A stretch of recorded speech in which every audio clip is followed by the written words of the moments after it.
friends, I'm Akash, and this is your News of the Week for the week of January 16th to January 22nd, 2022. I'm Akash Cody, and let's get right to the headlines. We begin with an update on COVID-19, where Omicron is breaking world records, and test kits are on the way to homes all across America. Now, I'm going to be talking more about COVID-19 in just a moment, but first, the Tonga volcanic eruption that has left at least 5 people dead and has resulted in major tsunamis all across the Pacific Ocean.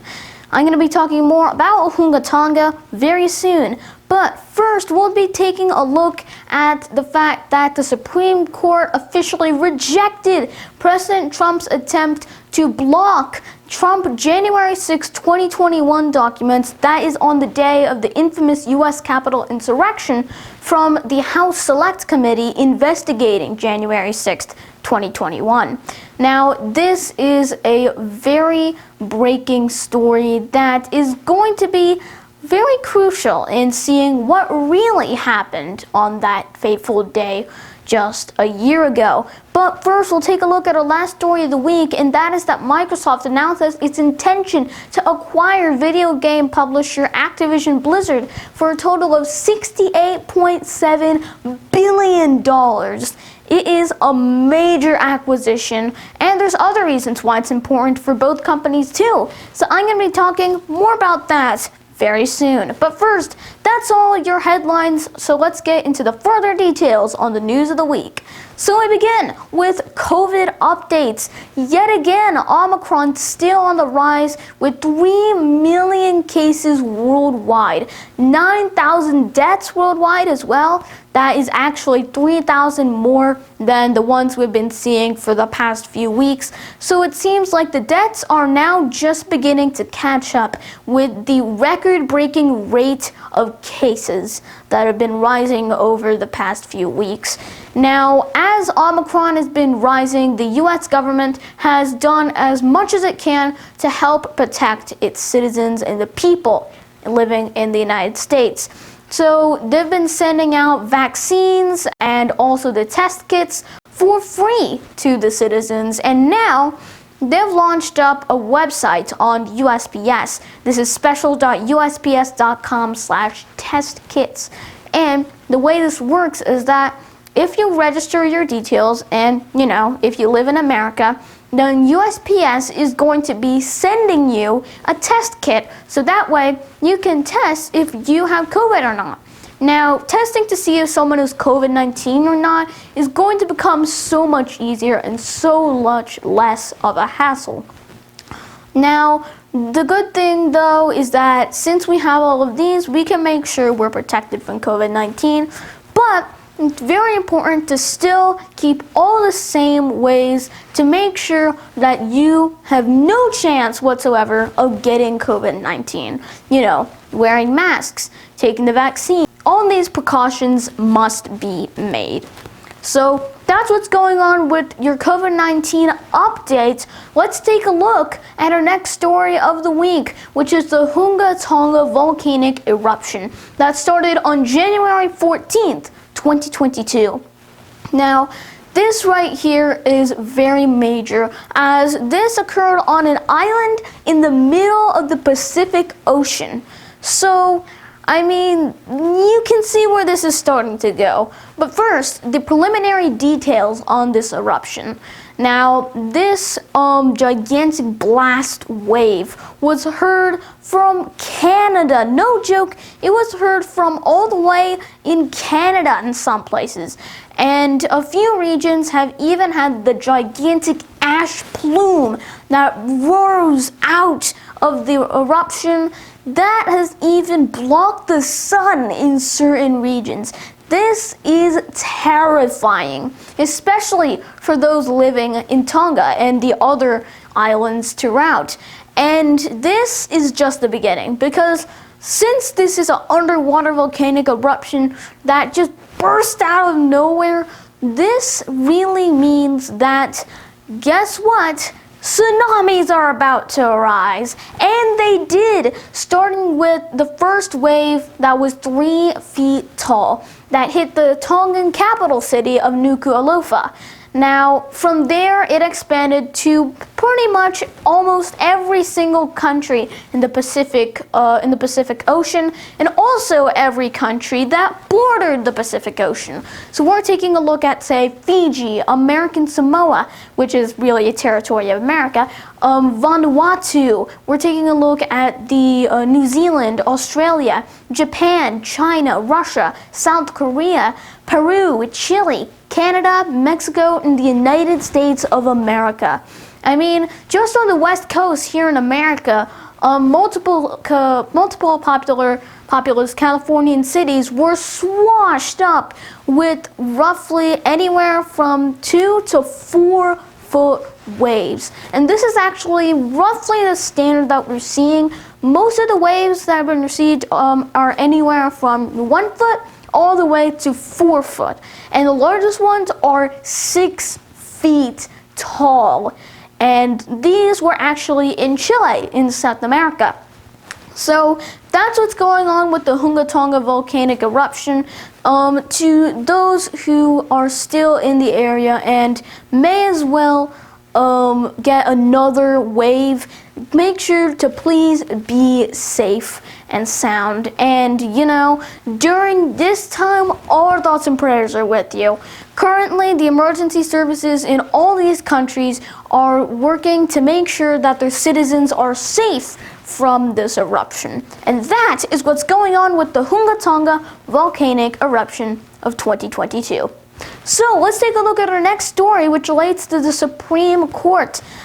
Now, some of you may remember that on January 6th, 2021, supporters of former President Trump, who falsely claimed that Trump won the 2020 election, decided that they were going to storm the U.S. Capitol building, which housed Congress. And at that time, Congress was certifying the results of the election, which correctly stated that Joe Biden won the election instead.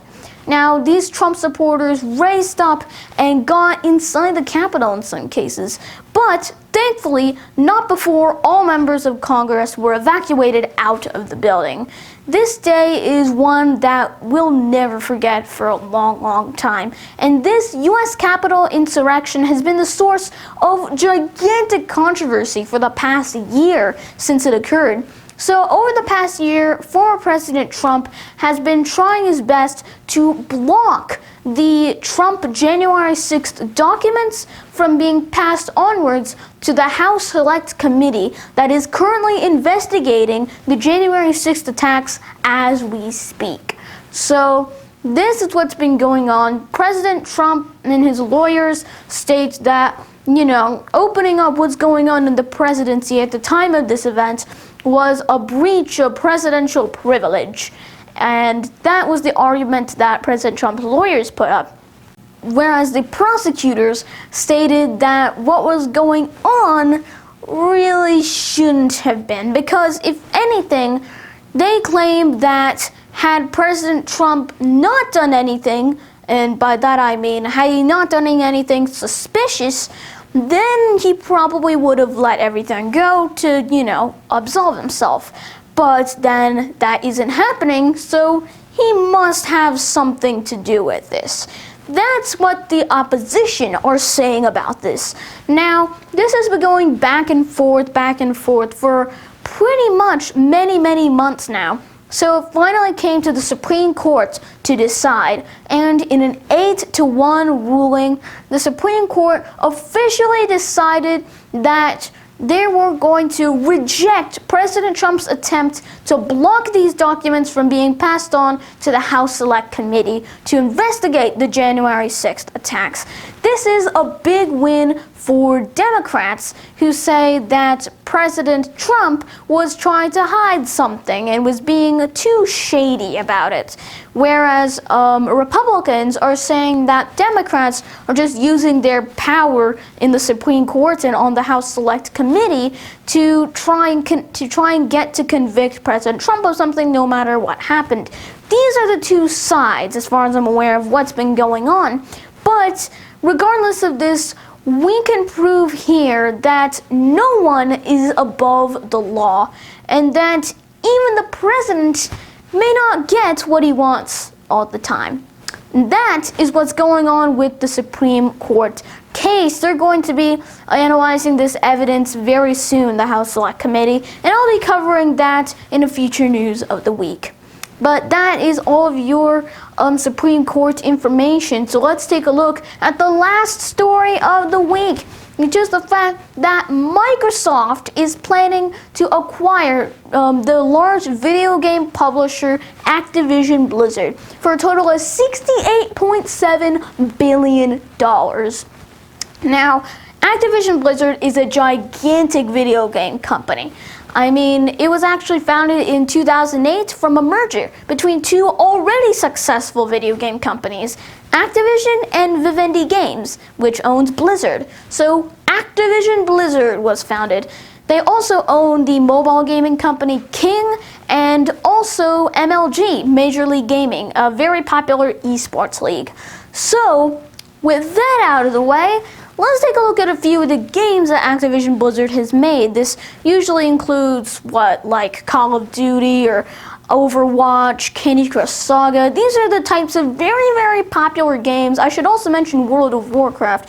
These are all the games that Activision Blizzard has made that are really, really popular. And now, Microsoft is planning to acquire this whole portfolio of Activision Blizzard. So, the good thing here is that this means that all video game junkies are going to be super excited to see their favorite Activision Blizzard games on Xbox Game Pass, as an example. And Xbox Game Studios and Activision Blizzard will be working hand in hand on several projects, including, apparently, the several bringing backs of a few of Activision Blizzard's past titles. Now, Activision Blizzard for the past year or so has been facing serious workplace harassment litigation over what's going on in the workplaces of Activision Blizzard, and Microsoft has come to try and save the company and turn it around from all the controversy. And so, hopefully, that's going to be the case. And that is what's going on with Microsoft acquiring Activision Blizzard for a total of $68.7 billion. That is all of your news of the week for the week of January 16th to January 22nd, 2022. Thank you all so much for watching, and I'll see you soon in another news of the week. Goodbye.